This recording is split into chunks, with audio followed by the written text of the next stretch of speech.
Dunia seringkali kehabisan akal, tapi Tuhan tahu solusinya.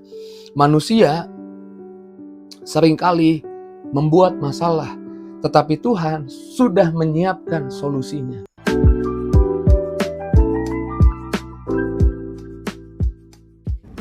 Puji Tuhan, bergabung kembali di Morning with the Word di pagi hari ini. Saya percaya ada kasih Tuhan, ada kebaikan Tuhan. Hari ini Tuhan akan tunjukkan kita, akan bawa kita mengalaminya, menikmatinya. Dan sebelum kita mengalami, menikmati kasih dan kebaikan Tuhan, mari di pagi ini sama-sama kita baca firman, renungkan firman. Dan sebelumnya kita doa, mari kita doa. Bapa, dalam nama Tuhan Yesus, terima kasih pagi yang baru Tuhan kembali berikan buat kami. Sebentar kami renungkan firman, biar firman Tuhan memberi kekuatan dan berkat buat kami. Pakai hamba-Mu, urapi hamba-Mu, berkati kami yang dengar. Dalam nama Yesus kami bersyukur, kami doa. Haleluya. Amin. Puji Tuhan, haleluya. Hari-hari ini banyak orang terbiasa menceritakan masalah. Tahu ada masalah, saya tahu loh ada masalah ini. Saya tahu loh ada masalah ini. Mengetahui masalah, fokus pada masalah. Ini mental yang menurut saya perlu diperbaiki di antara orang Kristen. Hanya fokus sama masalah, tahu ada masalah. Dan bukan mencari solusi, tahu masalah, melaporkan masalah, bukan mencari solusi. Ini harus kita singkirkan pemikiran ini. Jangan hanya puas mengetahui ada masalah. Dunia ini sudah dipenuhi dengan orang-orang yang kritikus, yang jadi pengkritik, ada masalah nih, ada masalah. Dunia ini tidak perlu ditambah-tambah lagi dengan orang yang kritik sana sini, tapi dunia ini perlu orang yang mengetahui solusi dari setiap masalah. Dan kita orang percaya, anak Tuhan dipanggil untuk jadi jawaban di tempat di mana kita ditempatkan oleh Tuhan. Memberi solusi buat setiap tantangan masalah yang ada. Yusuf ingat di Kejadian 41, dia tahu ada masalah. Tapi dia tidak stop hanya cerita akan ada masalah. Masalah apa? Masalah akan ada 7 tahun masa kekeringan nanti setelah 7 tahun masa kelimpahan. Diceritakan kepada Firaun. Lewat mimpinya Firaun, Yusuf menerjemahkan mimpi. Lalu dari mimpinya itu Yusuf bilang ada 7 masa kelimpahan, ada 7 masa kekurangan, 7 tahun masa kekurangan.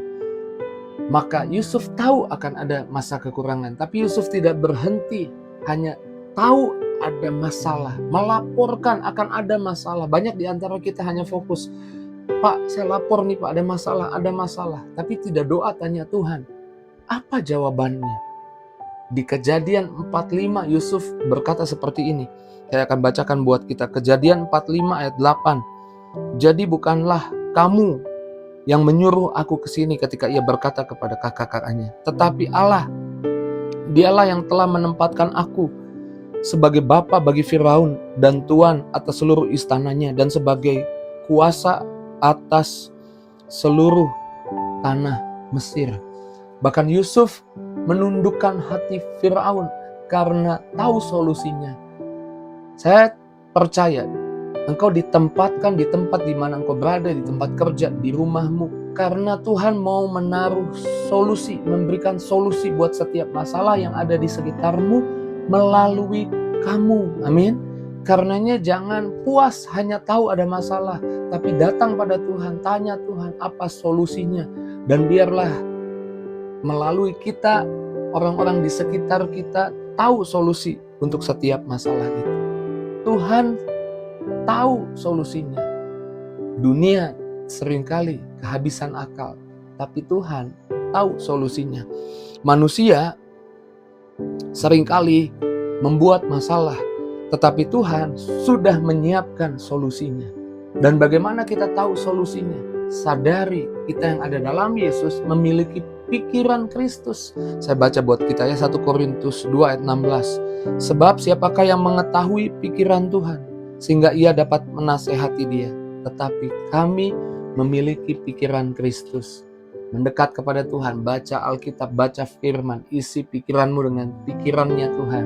Kami punya pikiran Kristus ketika ada masalah. Kita bukan hanya orang-orang yang melaporkan masalah, tapi kita orang-orang yang diberitahu Tuhan lewat firman-Nya, lewat perkataannya, solusi, jawaban buat masalah.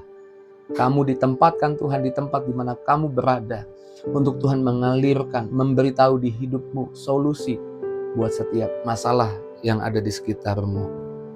Dan ketika kita dipimpin Roh, saya percaya kita akan berdoa dengan keluhan yang tidak terucapkan dan Tuhan akan jawab doa kita. Roh Kudus akan menuntun kita. Kita baca Roma 8 ayat 26 dikatakan, demikianlah Roh membantu kita dalam kelemahan kita. Karena kita tidak tahu bagaimana seharusnya kita berdoa. Tetapi Roh itu sendiri berdoa untuk kita dengan keluhan-keluhan yang tidak terucapkan menurut kehendak. Solusi, jawaban menurut kehendak Allah. Roh Kudus akan tuntun kita, kasih tahu solusinya apa, kasih tahu jawabannya apa. Jangan hanya jadi orang yang melaporkan masalah, tapi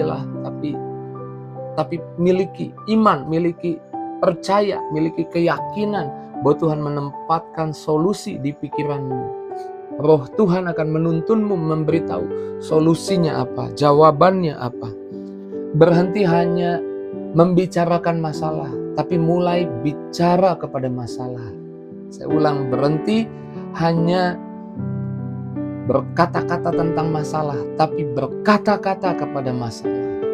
Berkata-kata kepada masalah. Markus 11 ayat 23. Aku berkata kepadamu, sesungguhnya barang siapa berkata kepada gunung ini, beranjaklah, tercampaklah ke dalam laut, asal tidak bimbang hatinya, tetapi percaya bahwa apa yang dikatakannya itu akan terjadi, maka hal itu akan terjadi baginya. Berkata kepada masalah. Berkata seperti Elia, berkata kepada hujan, berhenti, berkata kepada hujan, turun. Berkata kepada gunung, kata Yesus, tercampak ke dalam laut. Yesus berkata kepada pohon ara yang tidak menghasilkan itu, dan ada kuasa. Kata-katamu ada kuasa. Jangan memperkatakan masalah saja, tapi berkata kepada masalah. Berkata tentang solusi, memperkatakan iman. Haleluya. Saya percaya di pagi hari ini Tuhan ajar kita bukan hanya sebagai orang-orang yang selalu fokus pada masalah, jadi kritikus, tapi jadi orang-orang yang mau jadi jawaban buat masalah. Dengan cara datang pada Tuhan, minta hikmat-Nya, dan menjadi pemberi solusi, pemberi jawaban buat setiap masalah yang ada di orang-orang yang mungkin Tuhan tempatkan di sekitar kita, di lingkungan kita, di tempat kerja kita.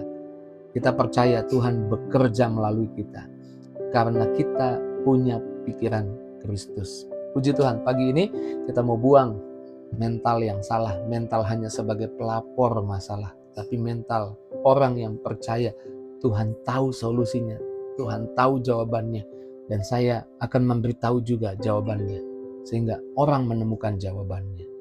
Puji Tuhan, haleluya. Mari renungkan apa yang Tuhan katakan ini. Tuhan meyakinkan kita bahwa Tuhan mau pakai kita menjadi jawaban di tempat di mana kita ditempatkan oleh Tuhan. Mari kita doa. Terima kasih Tuhan, bersyukur untuk firman-Mu, bersyukur untuk perkataan-Mu, bersyukur untuk apa yang Tuhan ingatkan, supaya kami menolak mentalitas hanya sebagai pelapor masalah, tapi kami adalah orang yang percaya melalui kami Tuhan memberi solusi, jawaban buat setiap masalah. Berkati anak-anak-Mu Tuhan di pagi hari ini, jamah setiap pribadi, lawat setiap pribadi, urapan yang baru mengalir untuk setiap masalah yang mereka hadapi. Kami percaya Tuhan kasih hikmat, Tuhan kasih ide, sehingga mereka menemukan jawaban. Bahkan mereka dipakai Tuhan jadi jawaban di kantor mereka, jadi jawaban di tempat bisnis mereka, jadi jawaban di sekolah, di tempat kuliah, jadi jawaban di rumah tangga keluarga, jadi jawaban di tempat pelayanan di gereja mereka. Berkati setiap pribadi dalam nama Yesus. Kami bersyukur di pagi hari ini untuk firman-Mu. Haleluya. Sama-sama kita katakan amin. Puji Tuhan.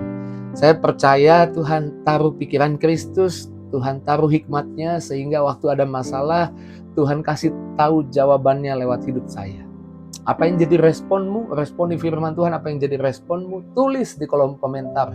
Dan bagikan link Morning with Dorothy pagi hari ini kepada teman, sahabat, keluargamu. Supaya bukan cuma kamu yang diberkati, tapi banyak orang boleh diberkati firman Tuhan. Terus maju dalam Tuhan, Tuhan berkati setiap kita. See you!